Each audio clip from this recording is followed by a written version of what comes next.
El Señor esté con ustedes. Evangelio de nuestro Señor Jesucristo según San Lucas. Gloria a ti, Señor. Por la señal de la Santa Cruz de nuestros enemigos, líbranos, Señor Dios nuestro.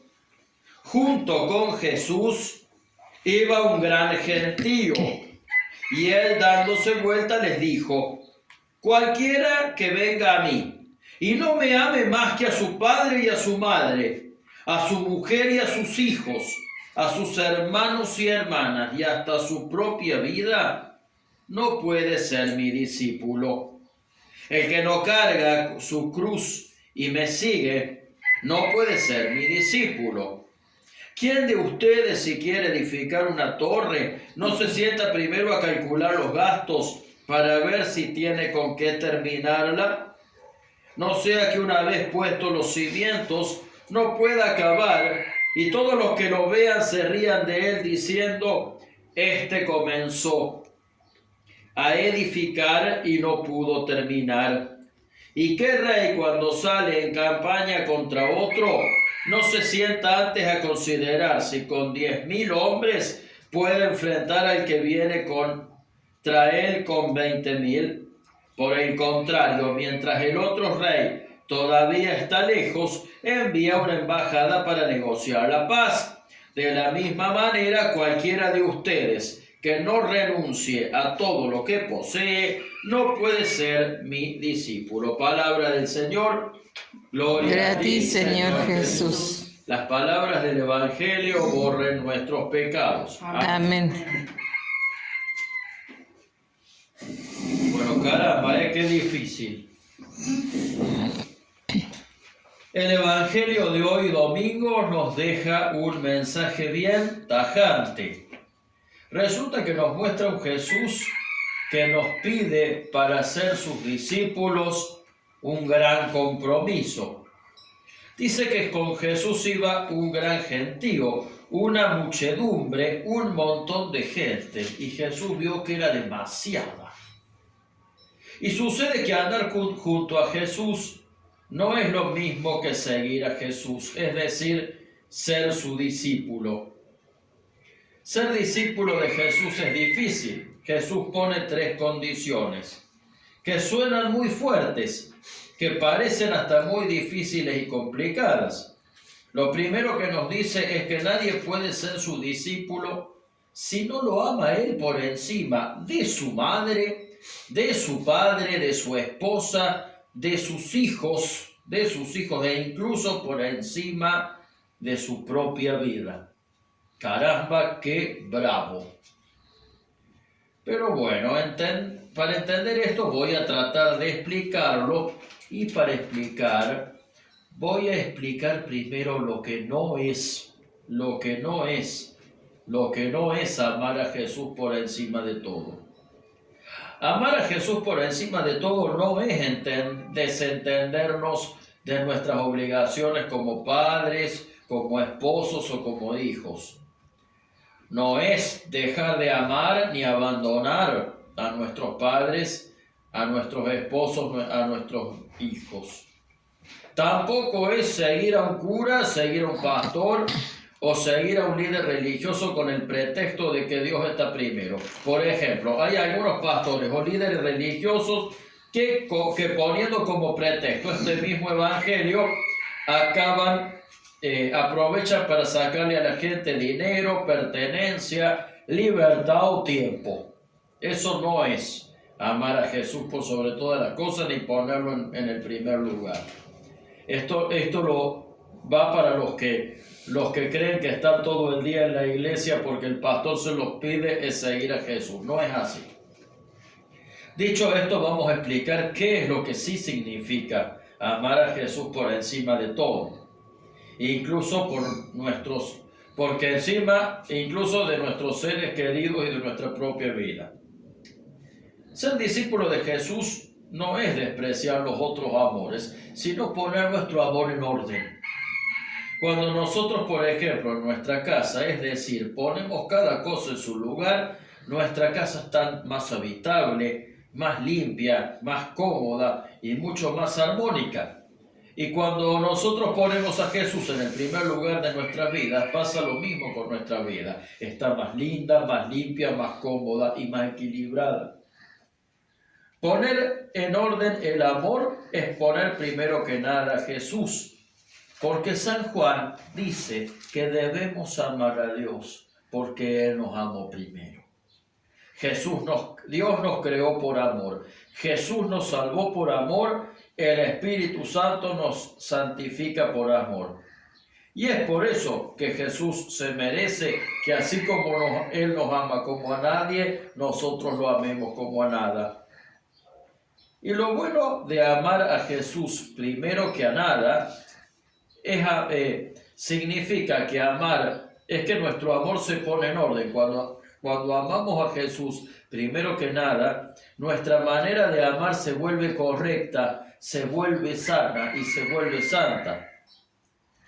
Hay casos en que amar a Jesús en primer lugar ciertamente significó amar a Jesús más que a la vida. Por ejemplo, el caso de los mártires, que no queriendo renunciar a Jesús, se expusieron a ser asesinados por seguirlo. El mismísimo San Expedito, que no se quería dejar convencer por el demonio, que a pesar de que era un soldado romano, él quiso seguir a Jesús y por eso el emperador romano lo mató. En otros casos, como el de los sacerdotes, los religiosos o los misioneros, muchas veces significa estar lejos de la familia, y en el caso de los célibes significa renunciar a tener hijos o a tener esposa. En la Iglesia Católica Romana existen los sacerdotes célibes, y en esta iglesia también hay algunos sacerdotes que son célibes. Si bien nosotros permitimos que los sacerdotes se casen, también está la opción de ser célibe. Y el que hace voto de celibato lo tiene que cumplir, porque ya lo hizo desde él, porque a Dios las promesas se le cumplen. Los casos que acabo de mencionar son casos excepcionales, pero que llegado el momento pueden presentarse. Nosotros en la vida cotidiana también estamos llamados a amar a Jesús por sobre todo. Y esto no quiere decir que a nuestros padres, a nuestras parejas, a nuestros hijos no los vamos a amar, sino que tenemos la oportunidad de aprender a amarlos con el amor de Jesús y desde el amor de Jesús. Por ejemplo, amar a nuestros padres desde el amor de Jesús nos puede ayudar a honrar mejor sus enseñanzas, sus consejos, o a valorar mucho mejor lo que nos dieron y a cuidarlos con más responsabilidad cuando están enfermos o cuando son ancianos. Amar a nuestros hijos con el amor de Jesús, por ejemplo, nos puede enseñar, por ejemplo, a entender que de vez en cuando hay que corregirlos y ponerles límites, y que esto es un acto tan amoroso como consentirlos y mimarlos. Paradójicamente, cuando amamos a Jesús, cuando Jesús es el Señor y Salvador de mi vida, todo lo demás se ordena, se acomoda, y yo aprendo a amar de una manera correcta y hasta sana, porque estoy amando desde Jesús. Y al estar amando desde Jesús, estoy amando al que es el mismo amor, porque Jesús es el amor mismo, porque el amor viene de Jesús. Entonces la primera condición para ser discípulo de Jesús es ponerlo sin miedo en el primer lugar de nuestras vidas y convertirlo en nuestro Señor y Salvador. La segunda condición es cargar con la cruz. La segunda condición es cargar con la cruz. ¿Vieron cuando decimos que nosotros cuando tenemos problemas tenemos una cruz? Bueno, Jesús dice que esos problemas los tenemos que asumir. Y no para torturarnos con los problemas ni porque los problemas tengan que ser eternos, sino por algo que dijo un santo que se llamaba San Ireneo de León, que decía: lo que no se asume no se redime. Si nosotros no aceptamos nuestra realidad, por dolorosa que sea, no vamos a poder resolver nuestros problemas. Si yo no acepto que soy chicato, si yo no acepto que soy miope, no voy a poder usar lentes. Si no puedo usar lentes, no voy a poder ver, por ejemplo. Lo que hacía de Jesús alguien sincero es que no engañaba a la gente. No la engañaba diciendo que el camino que él proponía fuera el camino fácil. Al contrario, dijo que iba a ser difícil. Para seguir a Jesús hay que cargar la cruz. Es decir, hay que bancársela. Y bueno, como el dicho, cada uno tenemos una cruz Tal cual. que llevar. Pero lo cierto es que justamente, es que lo bueno de esto, es que cargar la cruz ayuda a la redención. O sea, cuando vos aprendés a cargar tu cruz, la superás. En cambio, cuando vos no aceptas que tenés una cruz, es cuando la cargas.